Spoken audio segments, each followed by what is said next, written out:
Hello दोस्तों, welcome back to my channel. यदि आप है बिहार बोर्ड मैट्रिक सेंटर परीक्षा के स्टूडेंट तो आप लोगों के लिए मैं सोशल साइंस का ओरिजिनल पेपर लेकर के आ चुका हूं। यहीं से आप लोग का सारा क्वेश्चन रहने वाला है। साथ ही आप लोग अगर टेलीग्राम से नहीं जुड़े हैं तो उससे जुड़ जाइए। साथ ही अगर आपको ये पेपर डाउनलोड करना है तो आप लोग इस वेबसाइट पर जा के डाउनलोड कर सकते हैं। किस तरह से डाउनलोड करना है वो भी प्रोसेस मैं आप लोग को बताऊँगा। तो चलिए हम लोग नीचे की तरफ चलेंगे। यहाँ से पहले निर्देश हम लोग देख लेंगे। तो यहाँ पे लिखा हुआ है प्रश्न संख्या 1 से 80 तक के प्रश्न के 4 विकल्प दिए गए हैं, जिसमें से आपको 40 प्रश्नों का ही उत्तर देना है। ठीक है, 40 प्रश्न का ही आंसर करना है। तो सबसे पहला क्वेश्चन यहाँ पर है, निम्न में से किसका योगदान सकल घरेलू उत्पाद में सर्वाधिक है? तो ये हो जाएगा आपका ऑप्शन नंबर सी, तृतीय क्षेत्र का, यानी कि ऑप्शन नंबर सी। अगला हम लोग देखेंगे तो निम्न में से कौन पूंजीवादी अर्थव्यवस्था का गुण नहीं है? तो ये हो जाएगा आपका ऑप्शन नंबर डी, यानी कि ये हो जाएगा आपका सामाजिक कल्याण। अगला सवाल हम लोग देखेंगे तो अगला सवाल यहाँ पे आता है, बिहार की अधिकतर जनसंख्या जीविका के लिए किस क्षेत्र पर निर्भर है? तो वो है कृषि के, यानी कि ऑप्शन नंबर ए। अगला यहाँ पर है, बैंक का एजेंसी कार्य क्या है? तो ये हो जाएगा आपका ऑप्शन नंबर डी, यानी कि लॉकर सुविधा देना। ये सबको आप लोग लिखते हुए चलेंगे बाबू जल्दी जल्दी, और यहाँ पे इसी तरह से आप लोग को लिख लेना है एग्ज़ाम में जाकर के। अगला है यहाँ पे, भारत के किस राज्य में प्रति व्यक्ति आय सर्वाधिक है? तो ये हो जाएगा आपका ऑप्शन नंबर डी, गोवा में। अगला यहाँ पर आता है, भारत में नई आर्थिक नीति कब लागू हुई थी? तो इसका हो जाएगा आपका ऑप्शन नंबर सी, यानी 1991 में। अगला हम लोग देखेंगे तो राष्ट्रीय मानव विकास से किस राज्य का स्थान सर्वाधिक है? तो ये हो स्थान सर्वोच्च है, तो ये हो जाएगा आपका ऑप्शन नंबर बी, यानी कि केरल का। अगला है, सिंगापुर की मुद्रा क्या है? तो ये हो जाएगा आपका ऑप्शन नंबर ए, यानी कि कोरोना। अगला हम लोग देखेंगे, किस वित्तीय संस्था द्वारा साख सृजन किया जाता है? तो ये आपको यहाँ पे जो दिया गया है उसमें हो जाएगा आपका ऑप्शन नंबर ए, यानी कि नाबार्ड। अगला हम लोग देखेंगे तो अगला सवाल यहाँ पे आता है आप लोग का, यहाँ पर है, किसने कहा मुद्रा वह है जो मुद्रा का कार्य करती है? तो ये हो जाएगा आपका option number C, Hartley Withers.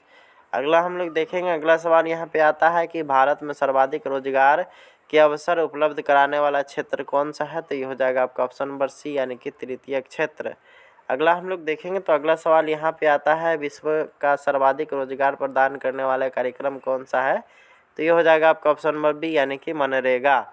अगला हम लोग देखेंगे तो सरकार द्वारा लगाए गए अनावश्यक नियंत्रणों एवं प्रतिबंधों को हटाना क्या कहलाता है? तो ये कहलाता है आपका ऑप्शन नंबर सी, यानी कि उदारीकरण। नेक्स्ट अगला हम लोग देखेंगे तो अगला आता है, भारत विश्व व्यापार संगठन WTO का सदस्य कब बना था? तो 1995 ईस्वी में। ठीक है, नेक्स्ट अगला हम लोग देखेंगे तो अगला आता है, भारत में उपभोक्ता संरक्षण अधिनियम की घोषणा कब हुई थी? तो 1986 ईस्वी में, यानी कि ऑप्शन नंबर बी। नेक्स्ट है, योजना आयोग के प्रथम अध्यक्ष कौन थे? तो ये थे आपके पंडित जवाहरलाल नेहरू। अगला सवाल हम लोग देखेंगे तो अगला सवाल आता है, भारत में किस प्रकार की अर्थव्यवस्था पाई जाती है? तो भारत में मिश्रित अर्थव्यवस्था पाई जाती है। आप लोग इसको आसानी से लिखते हुए चलेंगे। साथ ही डाउनलोड करने के लिए आपको जो वेबसाइट का यहाँ पे दिया गया है www.ssclasses.com, उस पर भी जाकर के आप लोग डाउनलोड कर सकते हैं। साथ ही टेलीग्राम से भी आप लोग जुड़ सकते हैं। नेक्स्ट अगला हम लोग देखेंगे तो poverty and un British rule in India पुस्तक किसके द्वारा लिखी गई थी? तो दादा भाई नौरोजी के द्वारा। अगला हम लोग देखेंगे तो बंगाल विभाजन कब हुआ था? तो 1905 ईस्वी में। अगला हम लोग देखेंगे तो अगला आता है यहाँ पर, अमेजनी का संबंध किस संगठन से था? तो कार्बोनरी। अगला हम लोग देखेंगे तो यूनान को स्वतंत्रता कब मिली थी? तो 1832 ईस्वी में।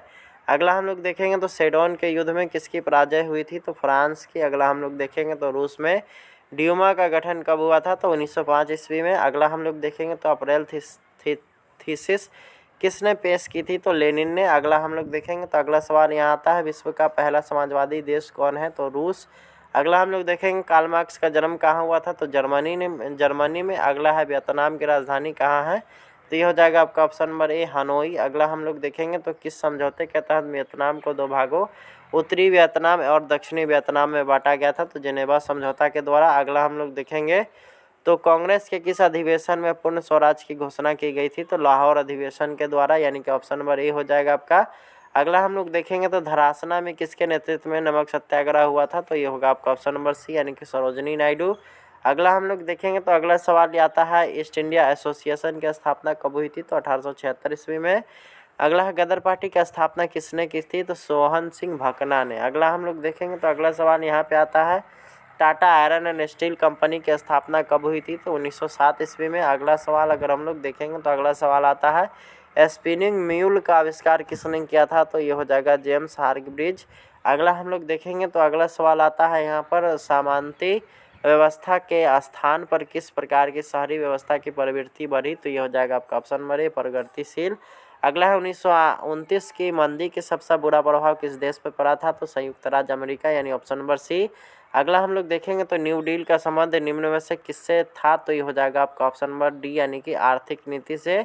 अगला हम लोग देखेंगे तो अंतर्राष्ट्रीय मुद्रा कोष की स्थापना कब हुई थी? तो 1945 ईस्वी में, यानी कि ऑप्शन नंबर ए। अगला है मुद्रण कला का आविष्कार कहाँ हुआ था? तो ये हो जाएगा आपका ऑप्शन नंबर सी, यानी कि चीन में। अगला सवाल हम लोग देखेंगे तो यहाँ पर है, प्रथम पेपर मिल की स्थापना किस देश में हुई थी? तो जर्मनी में, यानी कि ऑप्शन नंबर बी। अगला है 95 थेसिस के लेखक कौन है? तो ये होगा आपका ऑप्शन नंबर डी, यानी मार्टिन लूथर। अगला हम लोग देखेंगे तो संवाद कौमुदी किस भाषा की समाचार पत्र था? तो ये हो जाएगा आपका ऑप्शन नंबर ए, बंगाल। अगला हम लोग देखेंगे तो रूसो कहाँ का दार्शनिक था? तो ये हो जाएगा आपका ऑप्शन नंबर ए, फ्रांस का। अगला हम लोग देखेंगे गोलघर का निर्माण कब हुआ था? तो इसका हो जाएगा आपका ऑप्शन नंबर ए, 1786। अगला हम लोग देखेंगे तो असहयोग आंदोलन का प्रस्ताव कांग्रेस के किस अधिवेशन में पारित हुआ था? तो दिसंबर 1920 नागपुर अधिवेशन में। अगला हम लोग देखेंगे तो अगला यहाँ पर आता है, ताशकंद में भारतीय कम्युनिस्ट पार्टी की स्थापना किसने की थी? तो ये हो जाएगा आपका ऑप्शन नंबर ए, वीएमएस चंद्र बनर्जी ने। अगला हम लोग देखेंगे तो यंग इटली की स्थापना किसने की थी? तो मेजनी ने। अगला हम लोग देखेंगे तो भारतीय संविधान सभा का गठन कब हुआ था? तो 1946 ईस्वी में। अगला है, निम्न में से कौन संघ सूची में है? तो ये हो जाएगा आपका ऑप्शन नंबर डी, यानी पुलिस। अगला हम लोग देखेंगे तो संविधान संशोधन हेतु संसद के दोनों सदनों में कितना बहुमत आवश्यक है? तो ये हो जाएगा आपका ऑप्शन नंबर सी, यानी 2/3। अगला हम लोग देखेंगे तो राष्ट्रीय स्तर पर पंचायती राज प्रणाली की शुरुआत किस समिति की अनुशंसा पर हुई थी? तो इसका हो जाएगा आपका ऑप्शन नंबर डी, यानी बलवंत राय मेहता समिति के द्वारा। अगला हम लोग देखेंगे तो यहाँ पर है, संविधान का कौन सा संशोधन विधेयक पंचायती राज प्रणाली से संबंधित है? तो ये हो जाएगा आपका ऑप्शन नंबर बी, यानी कि 73वां। अगला है, पंचायती राज व्यवस्था का दूसरा स्तर निम्न में से कौन सा है? तो ये हो जाएगा आपका ऑप्शन नंबर सी, यानी पंचायत समिति। नेक्स्ट अगला हम लोग देखेंगे तो 1975 के आपातकाल के समय प्रधानमंत्री कौन थे? तो ये हो जाएगा आपका ऑप्शन नंबर ए, यानी इंदिरा गांधी। अगला हम लोग देखेंगे तो चिपको आंदोलन का प्रारंभ किस राज्य में हुआ था? तो उत्तराखंड राज्य में, अभी की दृष्टि से देखा जाए तो। और अगर जिस समय ये हुआ था उस समय उत्तर प्रदेश ही राज्य हुआ करता था। तो यहाँ पे दोनों में कन्फ्यूजन है, इसलिए उत्तराखंड में हम लोग लगा दिए, ठीक है। अगला यहाँ पर है, निम्न में से कौन राष्ट्रीय राजनीतिक दल है? तो ये हो जाएगा आपका ऑप्शन नंबर ए, यानी कि लोक जनशक्ति पार्टी। अगला हम लोग देखेंगे तो यहाँ पर है, सूचना का अधिकार आंदोलन कहाँ शुरू हुआ था? तो ये हो जाएगा आपका ऑप्शन नंबर ए, राजस्थान में। अगला है, महापौर का कार्यकाल कितने वर्ष का होता है? तो 5 वर्ष का। अगला हम लोग देखेंगे तो हरित क्रांति से किस राज्य को आर्थिक लाभ हुआ था? तो यहाँ पे हरियाणा, पंजाब, उत्तर प्रदेश, इनमें से सभी हो जाएगा, इसलिए ऑप्शन नंबर डी हो जाएगा। अगला हम लोग देखेंगे तो पानी के निजीकरण के विरुद्ध कहाँ संघर्ष हुआ था? तो ये हो जाएगा आपका ऑप्शन नंबर डी, यानी कि बोलेविया में। अगला हम लोग देखेंगे तो भारत के किस प्रकार की दलीय व्यवस्था है, भारत में किस प्रकार की दलीय व्यवस्था है? तो ये हो जाएगा आपका ऑप्शन नंबर सी, यानी बहुदलीय व्यवस्था।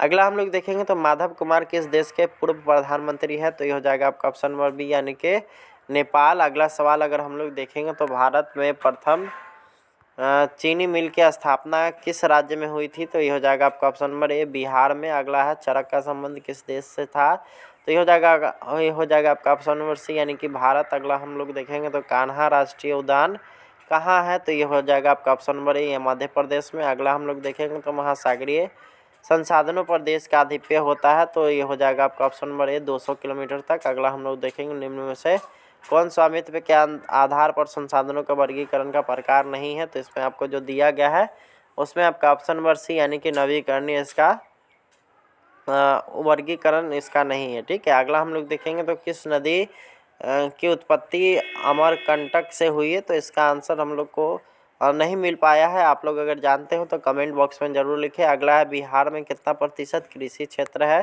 तो ये हो जाएगा आपका ऑप्शन नंबर ए, यानी 60%। अगला, श्वेत क्रांति संबंधित है दूध से।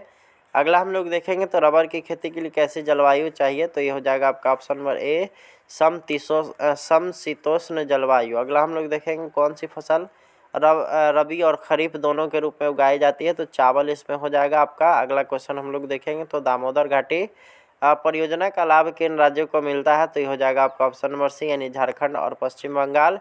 अगला सवाल अगर हम लोग देखेंगे तो यहाँ पर आता है निम्न में से कौन लौह अयस्क का एक प्रकार है, तो लौह अयस्क का प्रकार एक हेमेटाइट है, यहाँ पे जो दिया गया है, इसलिए ऑप्शन नंबर बी हो जाएगा। अगला हम लोग देखेंगे तो टिक्सोल का उपयोग होता है, तो ये हो जाएगा आपका ऑप्शन नंबर बी यानी कि कैंसर के रोग में। अगला हम लोग देखेंगे बिहार का कौन सा क्षेत्र सूखा प्रवण क्षेत्र है, तो दक्षिण बिहार।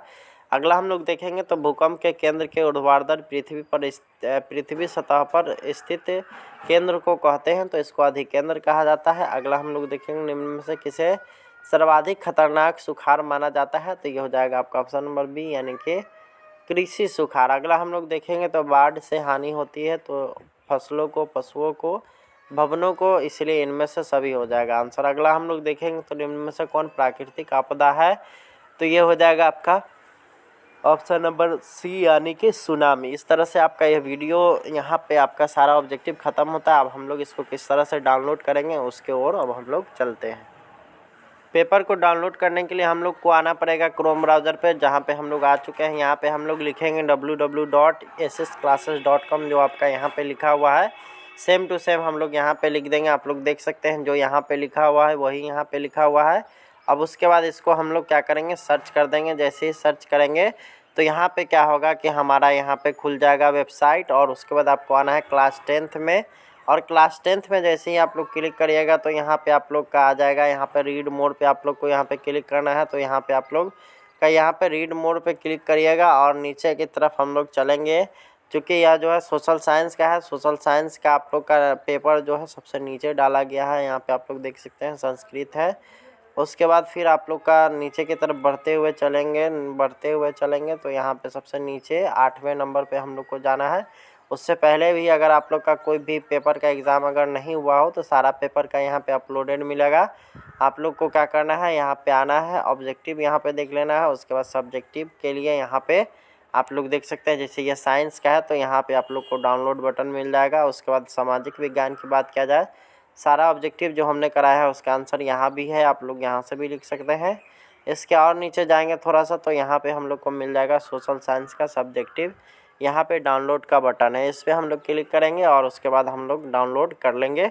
उसके बाद आप लोग को अगर टेलीग्राम का लिंक नहीं मिल रहा है तो आप लोग वीडियो के डिस्क्रिप्शन से भी देख सकते हैं, या फिर यहाँ पे टेलीग्राम चैनल का लिंक मिल जाएगा, इसको ज्वाइन कर लेंगे, वहाँ पे आप लोग को सीधे सिंपली मिल जाएगा। तो इस वीडियो में इतना ही, मिलेंगे आपसे नेक्स्ट वीडियो में। तब तक के लिए धन्यवाद, बाय बाय।